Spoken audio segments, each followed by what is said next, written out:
Vous connaissez la réputation de la pêche de vigne. Souvent, ce sont des variétés sanguines.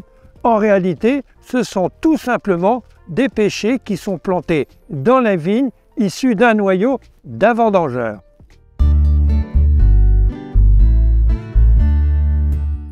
L'histoire de la pêche de vigne, c'est tout simplement des pêchers qui ont été plantés dans les vignes, dans les rangs de vignes. Alors bien souvent, ce sont les vendangeurs qui consomment les noyaux des pêches. Donc la pêche de vigne, en principe, la maturité est pendant la même période qu'au moment des vendanges. Alors ce pêcher que j'ai ici, c'est un pêcher issu de noyaux, issu de ma voisine qui en avait plusieurs et je vais maintenant le planter auprès de ma vigne. Ce pêcher, je l'ai enjaugé car il ne faut jamais laisser une racine nue à l'air, ne serait-ce qu'une heure, les radicelles risquent de se dessécher. Ce pêcher va être planté donc au pied des vignes. Ce sont des vignes qui ont été récemment plantées. La terre a été remuée. C'est une très très bonne terre et je pense que le pêcher va être très heureux. Je vais en profiter aussi pour le palisser. Mais avant toute chose, il faut praliner ses racines et surtout ses radicelles pour éviter qu'elles se dessèchent. Alors je voudrais juste vous faire remarquer, on voit bien que c'est un pêcher qui est issu de noyaux, puisqu'on ne voit pas le point de greffe. Donc le pêcher est pêché jusqu'au bout des racines, alors qu'un arbre greffé, on va se retrouver aussi bien sur un prunier ou un amandier. Donc on va passer maintenant au trou. Alors ici c'est de la terre qui a déjà été travaillée, donc il n'est pas nécessaire de faire un trou de 40 cm de profondeur sur autant de largeur. Sur 20-30 cm, c'est largement suffisant pour cette pêche de vigne.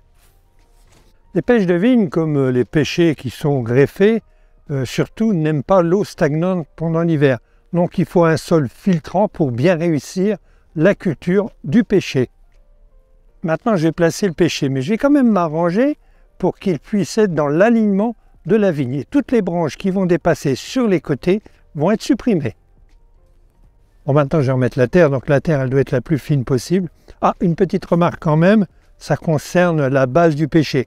On le replante exactement comme il l'était autrefois avant d'être déplanté. S'il s'agissait d'un pêcher greffé, le point de greffe doit être juste au ras du sol. Il y a un geste qui est très important, c'est de glisser la terre entre les racines. Alors si on ne peut pas le faire avec la bêche, on risque toujours de blesser les racines. Utilisez vos mains. Je tasse au fur et à mesure.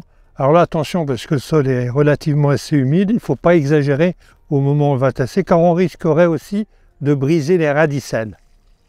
Une fois qu'on a terminé la plantation, il est toujours important de bien arroser. Même si le sol paraît humide, l'eau a un intérêt assez important, car elle va chasser l'air entre les racines.